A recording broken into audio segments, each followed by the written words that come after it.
আমার হাজি নামাজি একটা ভাই আছে, তারপরেও আমি ভাই বলে ডাকতে পারি না। আমার ভাইয়ের কাছে গেলে মাথাটা তলত করে নেয়। আমার বাবা মায়ের কাছে যখন আমি যাই দাঁড়াই, বাবা বলে ডাকার সাহস পাই না।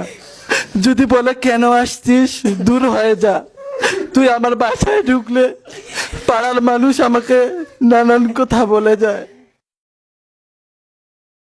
আসসালামু আলাইকুম ওরহমতুল্লাহি ওবারাকাতু। সম্মানিত দেশবাসী, আজ আপনাদেরকে পঞ্চগড়ের এক মর্মান্তিক ও হৃদয় বিদারক সংবাদ শোনাতে হচ্ছে। দাওয়াতুল কুরআন তৃতীয় লিঙ্গের মাদ্রাসার প্রতিষ্ঠাতা পরিচালক মুফতি মুহাম্মদ আব্দুর রহমান আজাদ হাফিজাহুল্লাহ গত ৪ মার্চ ২০২৪ সকাল ১০টায় পঞ্চগড় শহরে অবস্থিত মাদ্রাসাতুল ফালাহ এর উস্তাদদের সাথে মতবিনিময়, বেলা ১১টা ৩০ মিনিটে মাদ্রাসাতুল মাদিনাহ এর শুভ উদ্বোধন, বিকাল ৪টায় খতমে নবুয়াত মারকাজে শীর্ষস্থ আলেমদের সাথে মতবিনিময়, মাগরিবিন নামাজের পর জামিয়াতুস সাহাবায় ছাত্র ও উস্তাদদের উদ্দেশ্যে ইসলাহি বয়ান এবং ইশার পর কারি আবদুল্লাহ সাহেবের প্রতিষ্ঠিত আল কারিম মাদ্রাসার ছাত্র উস্তাদদের উদ্দেশ্যে গুরুত্বপূর্ণ নসিহাত করেন।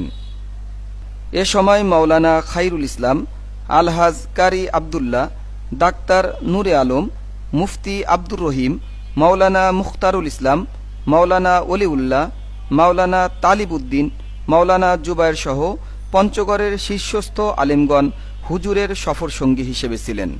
প্রোগ্রাম শেষে বড় হুজুর ও উপস্থিত উলামা ইকরাম সদর উপজেলার ভাইস চেয়ারম্যান কাজী আল তারেক সাহেবের নিকট হিজরা জনগোষ্ঠীর জন্য মসজিদ মাদ্রাসা কমপ্লেক্স ভবন নির্মাণের উদ্দেশ্যে একটি জায়গার ব্যবস্থা করে দেওয়ার দাবি জানান। তখন কাজী আল তারেক মৌখিকভাবে একটি বড় জায়গা প্রদান করেন এবং সকলের পরামর্শক্রমে ৬ মার্চ রোজ বৃহস্পতিবার বেলা ১১টা ৩০ মিনিটে সেখানে মসজিদ মাদ্রাসা কমপ্লেক্স উদ্বোধনের সময় নির্ধারণ করা হয়। কিন্তু অত্যন্ত পরিতাপ ও দুঃখজনক বিষয় হল ৬ মার্চ সকালে যখন সেখানে ইট, বালু, সিমেন্ট সহ ইত্যাদি নির্মাণ সামগ্রী প্রস্তুত করা হলো, তখন এলাকার কিছু অজ্ঞ লোক হিজড়াদেরকে অপায়া অশুভ অভিহিত করে মসজিদ নির্মাণে বাধা প্রদান করে এবং এক পর্যায়ে তৃতীয় লিঙ্গের শিক্ষার্থী ও অতিথিরা সেখান থেকে চলে আসতে বাধ্য হন।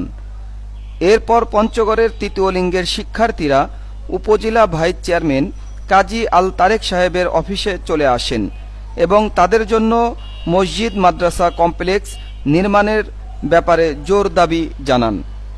এ সময় মুফতি মুহাম্মদ আব্দুর রহমান আজাদ সাহেব মসজিদের ফজিলত ও কুরআন সুন্নাহ হিজরাদের অধিকার সম্পর্কে গুরুত্বপূর্ণ আলোচনা পেশ করেন। আমাদের শ্রদ্ধাভাজন মাননীয় ভাইস চেয়ারম্যান জনাব কাজী আল তারেক সাহেবের কার্যালয়ে আমরা উপস্থিত হয়েছি। দিনে এক মহান দাওয়াত এবং একটা শুভ কাজের উদ্যোগ নিয়ে এখানে আসছি, এজন্য সকলেই বলি আলহামদুলিল্লাহ। প্রথমত কাজী আল তারেক ভাইকে আমি আন্তরিকভাবে মোবারকবাদ জানাই যে আমরা বাংলাদেশের বিভিন্ন প্রান্তরে আমরা প্রায় এ পর্যন্ত প্রায় 50টা শাখা আমরা উদ্বোধন করেছি। এর মধ্যে আমাদের দৃষ্টিতে সবচাইতে ইসলামের পজিটিভ এবং হিজরা জনগোষ্ঠীর সবচাইতে আন্তরিক, যিনি বেশি হিতাকাঙ্ক্ষী, তিনি হচ্ছেন আমাদের কাজী আল তারেক ভাই। উনি আমাদের মসজিদ, মাদ্রাসা কমপ্লেক্স এবং হিজরা জনগোষ্ঠীর জন্য কবরস্থান দেওয়ার জন্য উনি বহু আগেই তিনি প্রতিশ্রুতি দিয়েছিলেন এবং সেই প্রতিশ্রুতির অংশ হিসেবে আজকে পঞ্চগড়ে একটা মসজিদ মাদ্রাসা কমপ্লেক্স উদ্বোধন হওয়ার কথাও ছিল। সেখানে কাজী আল তারেক ভাই প্রধান অতিথি, তিনি উদ্বোধন করবেন। ব্যানার, সাইনবোর্ড সব কিছু করা হয়েছে, সেখানে ইট, বালু, সিমেন্ট সব চলে গেছে।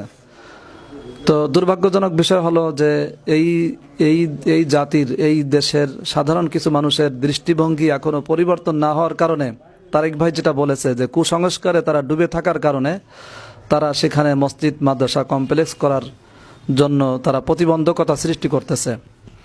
তবে আমি কাজী আল তারেক ভাইকে জানাতে চাই এবং সবাইকে জানাতে চাই যে বাংলাদেশের প্রায় প্রতিটি জেলায় জেলায় আমাদের মাননীয় প্রধানমন্ত্রী তিনি আশ্রয়ন প্রকল্পের মাধ্যমে এই জনগোষ্ঠীকে থাকার ব্যবস্থা করে দিয়েছেন।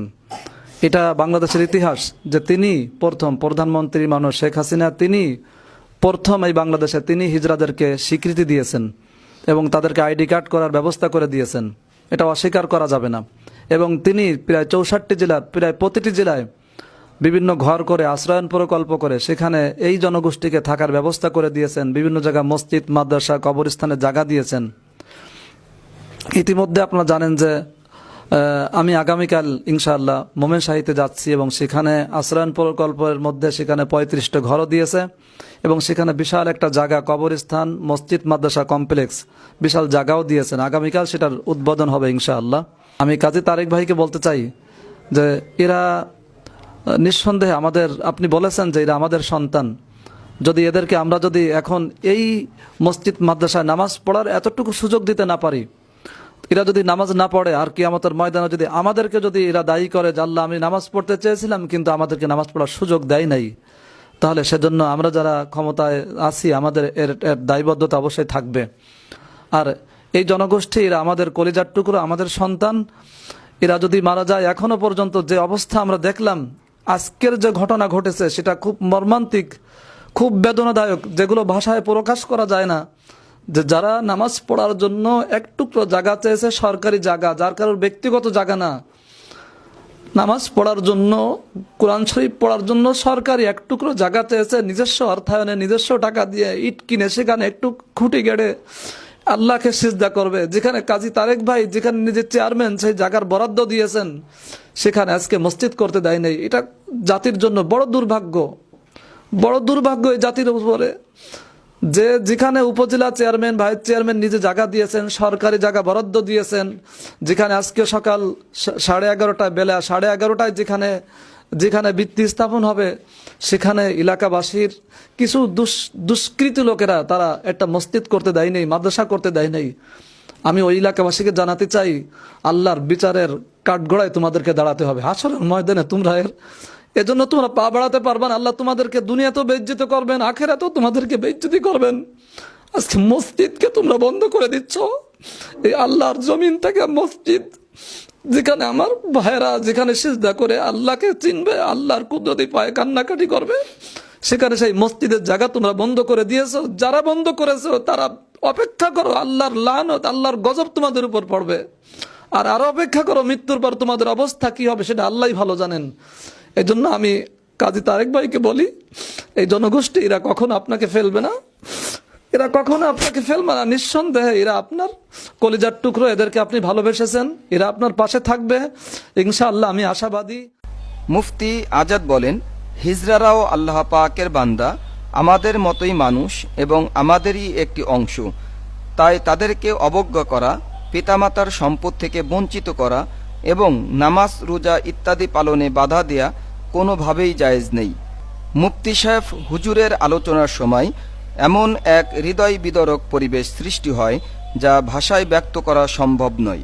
এ সময় হিজড়া শিক্ষার্থী ও উপজেলা চেয়ারম্যান সহ সকলেই কান্নায় ভেঙে পড়েন। তোমরা কি মরবা না?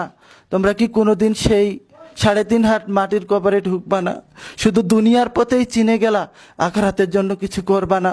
পারলা না একটা হিজড়ার পাশে দাঁড়িয়ে তাকে কোরআনের পথে ঠেলে দিতে? পারলা না একটা হিজড়ার পাশে দাঁড়িয়ে তাকে মসজিদ দরজাটা চিনে দিতে? যাও তোমরাও আল্লাহর কাজ করো। অথচ আমার ঘরে আমার হাজি নামাজি একটা ভাই আছে, তারপরেও আমি ভাই বলে ডাকতে পারি না। আমার ভাইয়ের কাছে গেলে মাথাটা তলত করে নেয়। আমার বাবা মায়ের কাছে যখন আমি যাই দাঁড়াই, বাবা বলে ডাকার সাহস পাই না। যদি বলে কেন আসছিস, দূর হয়ে যা, তুই আমার বাসায় ঢুকলে পাড়ার মানুষ আমাকে নানান কথা বলে যায়। তা আমরা কোথায় যাব? কার কাছে এই মাথাটা আমরা টুকাবো? আমরা কেউ বলতে পারবা আমাদের কর্মটা কি হবে?